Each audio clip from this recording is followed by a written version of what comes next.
हाम्रो आफ्नो कर्मथलो अछामलाई बनाउने नै हो।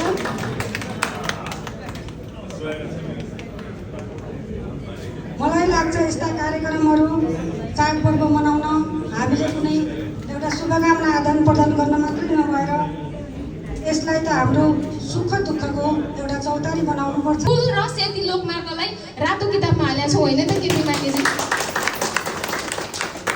त्यसकारण अब पहिलाको जस्तो विकासको लागि चिन्ता गर्नु पर्दैन। यो सरकारले पनि विशेष गरी सुदूरपश्चिमलाई विशेष प्राथमिकतामा राखेको छ। हाम्रो पार्टीको चाहिँ चुनाव सकिएपछि राष्ट्रिय स्वतन्त्र पार्टीको घोषणा पत्र हामीले सुदूरपश्चिमको धनगढीबाट सुरु गरेका थियौँ। प्रतिबद्धता सभा पनि थियो। कर्णाली प्रदेशको सुर्खेतबाट हामीले वाचापत्र सार्वजनिक गरेका थियौँ। यो अर्थमा पनि यो शक्तिशाली सरकारले सुदूरपश्चिम र कर्णालीलाई विशेष प्राथमिकतामा राखेको छ। अघि भन्दै हुनुहुन्थ्यो झिकै झिकै माया दमलाई भनेर प्रधानमन्त्रीजीले भनेको कुरा अब उहाँले शब्दमा होइन व्यवहारमा सार्थक पारेर देखाउनु भएन भने हामी यही पार्टीको सांसद भन्दैनौँ, आफ्नै सरकारलाई पनि त्यो सदनमा उभिएर जबरजस्त रूपमा हामी खबरदारी गर्छौँ कि सुदूर